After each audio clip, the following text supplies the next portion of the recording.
kami. Jadi pada video kali ini kami akan membahas zaman arkeologi pada masa Mesolitikum atau masa Batu Tengah. Penasaran bagaimana cara kehidupan manusia pada zaman itu? Yuk simak videonya!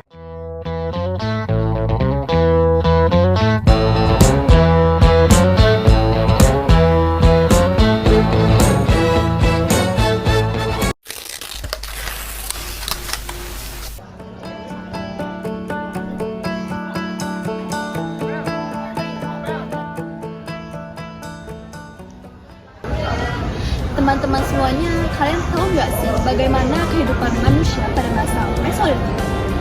Pada masa Mesolitikum, manusia mulai beralih dari kehidupan nomaden atau berpindah-pindah menuju setengah menetap.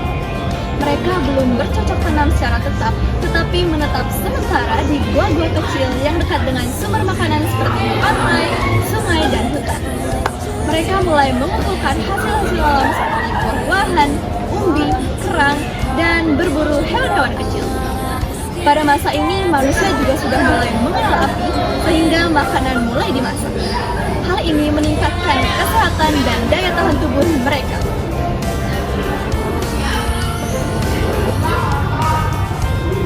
Nah, jadi pada section ini kita akan membahas tentang alat-alat yang digunakan manusia praksara arkeologi atau lebih tepatnya pada masa Mesolitikum atau bisa kita sebut juga dengan Batu Tengah.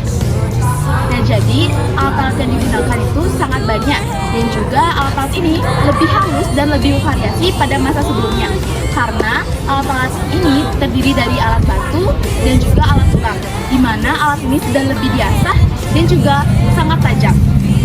Nah, jadi di sini saya akan menyebutkan alat-alatnya. Yang pertama, kita akan masuk pada jenis-jenis alat kapak. Di sini saya akan menyebutkan 3 jenisnya, yakni yang pertama ada kapak persegi. Nah, kalau persegi ini juga bisa kita sebut dengan beling persegi, yang dimana digunakan untuk bercocok tanam, berburu, dan juga membuat cat. Nah, jenis kapak yang kedua yakni kapal lonjong. Kapal lonjong ini memiliki bentuk yang lonjong dan juga dia digunakan untuk menggali makanan serta untuk membuat perkakas. Jenis kapak yang terakhir yakni kapak genggam kecil. Kapak genggam kecil ini merupakan salah satu jenis kapak yang sering manusia-manusia pada zaman ini menemukannya, di mana digunakan untuk menggali dan juga untuk berburu. Nah, move on dari jenis-jenis alat kapak, kita lanjut pada alat-alat selanjutnya, yakni alat mikrolith. Nah, alat ini pasti sangat asing di telinga kalian, karena alat ini merupakan alat yang terbentuk dari batu-batu kecil, di mana alat ini digunakan dan terbuat atau dibentuk menggunakan teknik microblade. Nah, teknik microblade merupakan teknik yang dihasilkan dari bilah-bilah batu kecil dan juga batu-batu yang sangat tajam. Selanjutnya, alat selanjutnya yakni alat mata panah.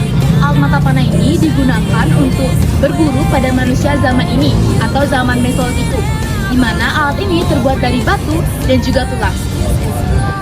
Nah, alat selanjutnya adalah batu pipisan. Batu pipisan ini terbuat dari batu dan juga alat penggiling, di mana manusia pada zaman ini memanfaatkan batu pipisan untuk menggiling makanan dan juga untuk menggiling cat merah. Nah, selain dari yang saya sebutkan tadi, juga ada loh alat-alat dari peralatan lainnya yang terbuat dari tulang. Salah satunya mencakup yakni belikat, mata tombak atau yang terbuat dari duri ikan, lalu juga ada alat sepi, di mana alat-alat ini semua dapat kalian temukan di Ngandong, Jawa Barat. Tempat tinggal dan peninggalan arkeologi. Ciri khas masa Mesolitikum adalah adanya peninggalan dari orang-orang Mesolitikum, seperti mereka tinggal di tempat-tempat yang tidak rumit. Contohnya pertama yaitu Kejokian Mondingan, di mana ditemukan bangunan perang dan sebut hasil sisa makanan manusia purba. Ini menunjukkan bahwa mereka tinggal di daerah pantai dan makan hewan. Kemudian yang kedua yaitu Abyssal Stretch, gua atau ceruk batu tempat tinggal manusia. Mesolitikum ditemukan di Sulawesi, tempatnya di Maros, Layang-Layang. Di dalam gua-gua itu juga ditemukan adanya lukisan tangan dan juga hewan, menunjukkan bahwa itu merupakan perkembangan seni dan simbol kepercayaan. Pada masa Mesolitikum, manusia penduduk utamanya adalah Homo sapiens awal seperti Homo milenaris dan Australopithecus yang memiliki tubuh lebih sempurna daripada manusia tinggal dan hidup di kumpulan kecil yang dipimpin oleh orang tertua atau orang yang lebih berpengalaman. Pada masa ini sudah mulai terbentuknya pembagian tugas, mulai dari laki-laki tugasnya untuk memburu dan membuat alat-alat, sedangkan yang perempuan tugasnya untuk merawat anak dan juga membuat makanan. Nah, pola hidup ini yang menjadi dasar sebagai terbentuknya organisasi sosial yang lebih sederhana. Pada akhir masa Mesozoikum, orang-orang memiliki kepercayaan terhadap tubuh gaib, terutama orang dan nemonya. Hal ini bisa dilihat dari yang pertama itu adanya pembangunan sederhana, yang kedua adanya ukiran-ukiran manusia di dalam gua yang memiliki dua arti, yaitu tentang rasa syukur setelah berburu serta perlindungan roh. Yang ketiga juga ada mengembangkan seni primitif seperti ukiran pada batu dan juga tulang. Nah, kepercayaan dan kebudayaan ini menjadi awal dari perkembangan spiritual bagi masa Neolitikum. Masa Mesolitikum adalah masa peralihan penting antara kehidupan berburu dan menetap. Pada masa ini, manusia sudah Lebih terampil membuat alat, tinggal di gua-gua dan pantai, mengenal api dan seni sederhana, memiliki kehidupan sosial dan kepercayaan.